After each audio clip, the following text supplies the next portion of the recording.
Hari ini kita akan belajar pada tema 6, panas dan perpindahannya. Subtema 1, suhu dan kalor. Muatan pembelajaran ilmu pengetahuan sosial kelas 5.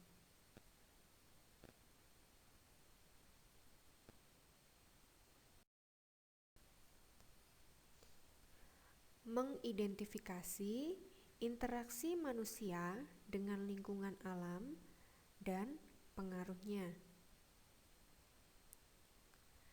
Interaksi adalah suatu kegiatan yang terjadi antara dua objek dan saling berpengaruh satu sama lain. Manusia melakukan interaksi dengan lingkungan alam. Interaksi manusia dengan lingkungan alam ataupun sebaliknya terbentuk secara alami.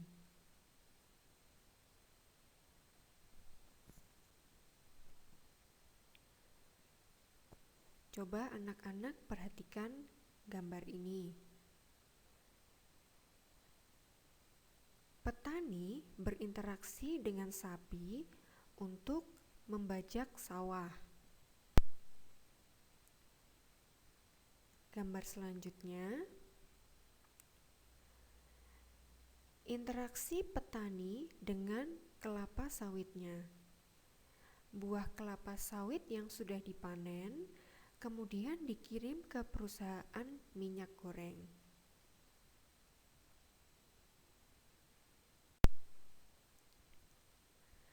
Interaksi manusia dengan lingkungan alam dikelompokkan menjadi dua.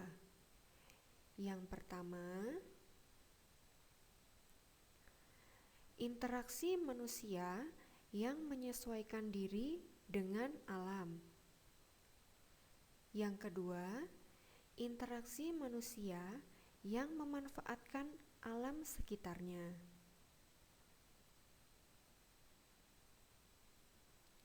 Coba anak-anak perhatikan contoh interaksi manusia dengan lingkungan alam pada tabel berikut ini. Interaksi manusia yang menyesuaikan diri dengan alam. Yang pertama, nelayan memilih waktu untuk berlayar sesuai keadaan cuaca agar terhindar dari bencana alam dan memperoleh tangkapan ikan yang banyak. Yang kedua, petani menyesuaikan waktu tanam dengan musim hujan agar tanamannya dapat tumbuh dengan baik. Yang ketiga, manusia menghindari tinggal di daerah yang rawan bencana. Kemudian, interaksi manusia yang memanfaatkan alam sekitar. Yang pertama, manusia mengolah sumber daya alam untuk beragam kebutuhan, seperti makanan, pakaian, dan industri. Manusia membangun bendungan untuk mengairi lahan pertanian yang kekurangan air. Selanjutnya, manusia membuka lahan pertanian dan perkebunan.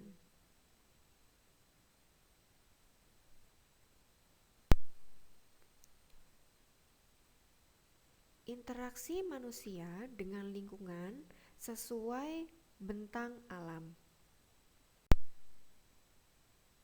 Yang pertama, interaksi manusia dengan lingkungan alam di pegunungan. Nah, pegunungan adalah tempat yang terdiri atas gunung-gunung dengan jumlah lebih dari satu. Sumber daya alam di daerah pegunungan antara lain teh, kopi, ubi, sayuran, dan buah-buahan. Pekerjaan utama masyarakat di pegunungan adalah petani. Nah, ini adalah bentuk interaksi masyarakat di daerah pegunungan dan hasilnya. Bentuk interaksi manusia dengan lingkungan alam yang pertama, bercocok tanam terutama teh, kopi, sayuran, buah-buahan, dan palawija. Nah, hasil interaksinya dengan lingkungan alam adalah mudah mendapatkan hasil perkebunan seperti sayur-sayuran, buah-buahan, serta palawija. Bentuk interaksi selanjutnya adalah melakukan penghijauan. Hasil yang didapat adalah tersedianya sumber air bersih dan mencegah terjadinya tanah longsor di pegunungan. Bentuk interaksi selanjutnya adalah memelihara hewan ternak berupa ayam, sapi, dan domba. Lalu hasil interaksinya adalah mudah mendapatkan telur, susu, dan daging. Selanjutnya, melakukan penambangan seperti belerang, kapur, dan pasir. Lalu hasil interaksinya adalah mudah mendapatkan barang tambang seperti belerang, kapur, dan pasir. Yang terakhir, bentuk interaksinya adalah mengelola kawasan pegunungan menjadi objek wisata. Hasil interaksinya meningkatkan pendapatan masyarakat.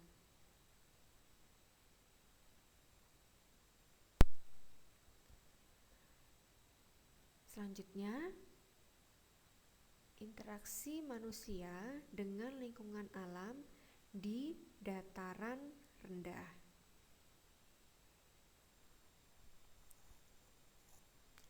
Dataran rendah adalah bagian daratan yang datar dengan ketinggian antara 0 sampai 200 meter di atas permukaan laut.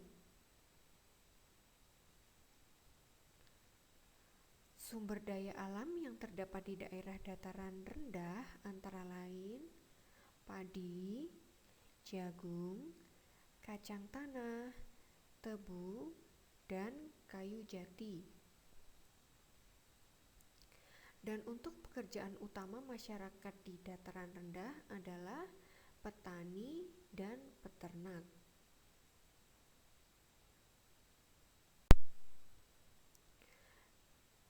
Nah, berikut interaksi masyarakat di daerah dataran rendah.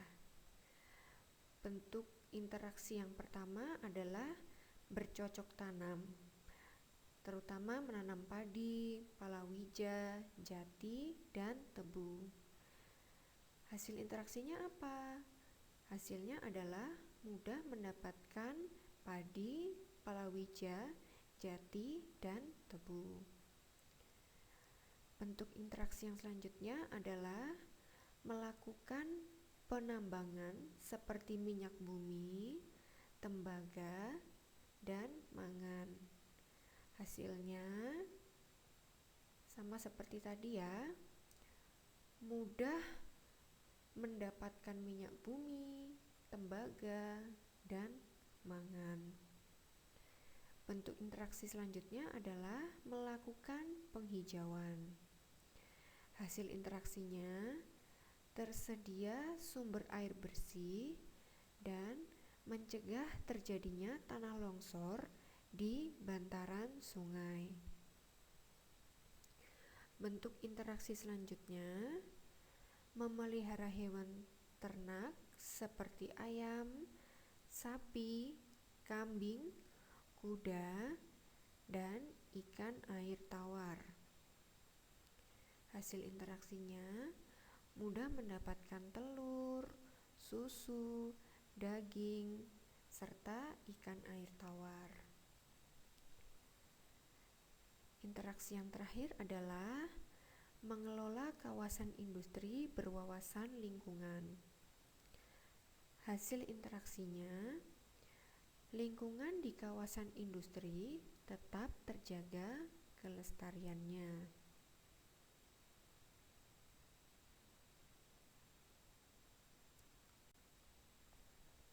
Selanjutnya, interaksi manusia dengan lingkungan alam di pantai.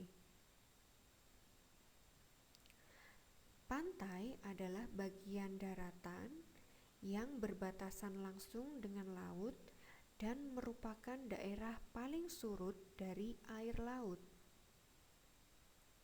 Untuk sumber daya alam yang terdapat di daerah pantai antara lain ikan, kerang, kelapa, rumput laut, dan terumbu karang.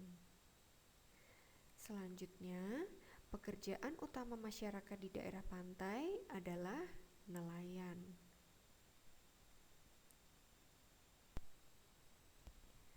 Nah, ini adalah bentuk interaksi masyarakat di daerah pantai.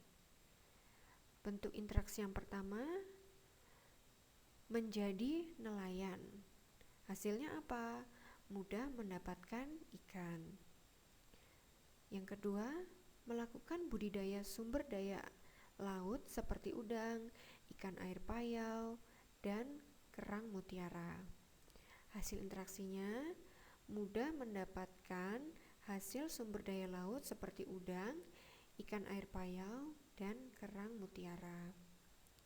Yang ketiga, melakukan budidaya dan penanaman pohon kelapa. Hasil interaksinya, mudah mendapatkan kelapa. Bentuk interaksi yang selanjutnya adalah menanam pohon bakau di daerah pantai. Nah, ini hasil interaksinya adalah mencegah terjadinya abrasi pantai dan menjaga kebersihan pesisir pantai. Dan yang terakhir, mengelola kawasan pantai menjadi objek wisata. Hasil interaksinya adalah meningkatkan pendapatan masyarakat.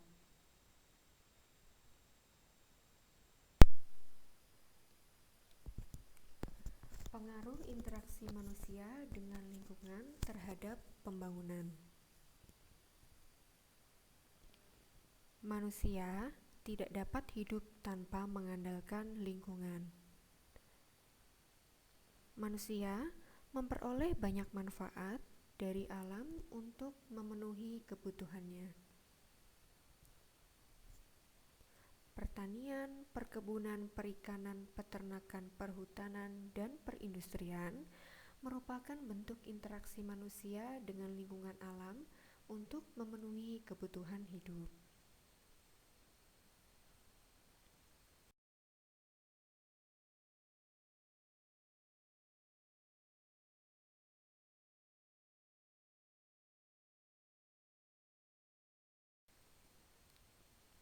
Namun, tidak semua interaksi manusia dengan alam berdampak baik bagi alam. Nah, anak-anak, berikut pada tabel adalah pengaruh negatif interaksi manusia dengan lingkungan. Bentuk interaksi di bidang pertanian, pengaruh negatif yang terjadi adalah menggunakan pupuk kimia buatan dapat merusak tanah. Nah, usaha untuk memperbaikinya menggunakan pupuk kandang dan pupuk kompos. Selanjutnya, perkebunan. Menggunakan pestisida buatan dapat menyebabkan pencemaran lingkungan. Usaha untuk memperbaikinya menggunakan pestisida alami dari tumbuhan. Selanjutnya, peternakan. Membuang limbah peternakan ke sungai dapat menyebabkan bau tidak enak yang menyengat. Usahanya untuk memperbaiki adalah memanfaatkan limbah peternakan sebagai pupuk dan energi alternatif. Selanjutnya, perikanan. Membuang limbah sisa pengolahan ikan secara sembarangan dapat menyebabkan pencemaran lingkungan. Nah, usaha untuk memperbaikinya memanfaatkan limbah sisa pengolahan ikan sebagai bahan pupuk dan pakan ternak ikan.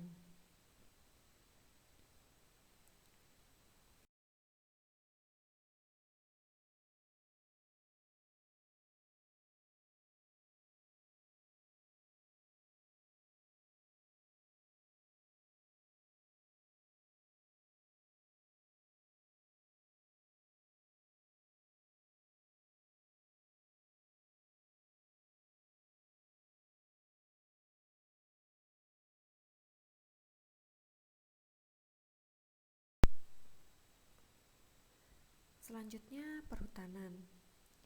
Menebang pohon secara sembarangan dapat menyebabkan tanah longsor dan kebakaran hutan. Usaha untuk memperbaikinya melakukan sistem tebang pilih, reboisasi, dan tidak melakukan pembakaran liar.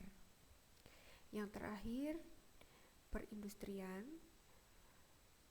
Membuang limbah padat industri secara sembarangan dapat menyebabkan banjir.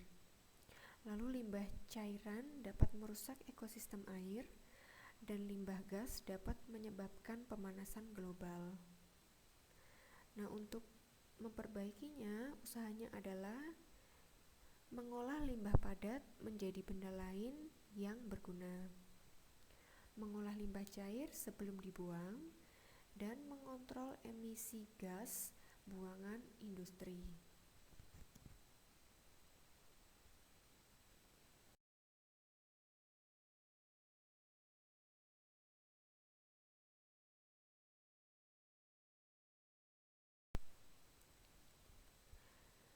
Dampak interaksi manusia dengan lingkungan pada perkebunan kelapa sawit. Yang pertama, dampak positifnya. 1. Meningkatkan lapangan pekerjaan penduduk sekitar. Yang kedua, meningkatkan pembangunan daerah seperti dibangunnya akses jalan raya. Yang ketiga, pendapatan penduduk semakin meningkat. Dan yang keempat, dibangunnya sarana dan prasarana. Nah, untuk dampak negatifnya, berkurangnya keanekaragaman hayati karena hanya dibudidayakan tanaman kelapa sawit saja. Yang kedua, berkurangnya habitat dan hewan asli penghuni hutan yang dibuka untuk perkebunan. Yang ketiga, berkurangnya sumber daya air.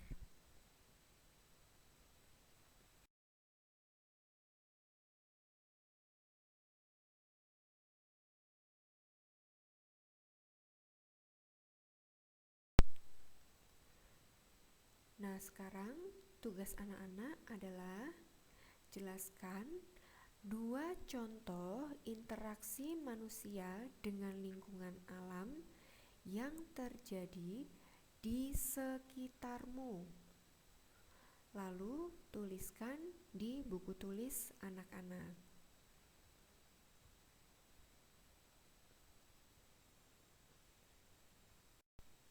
Baik anak-anak, sekian penjelasan dari Miss Nari.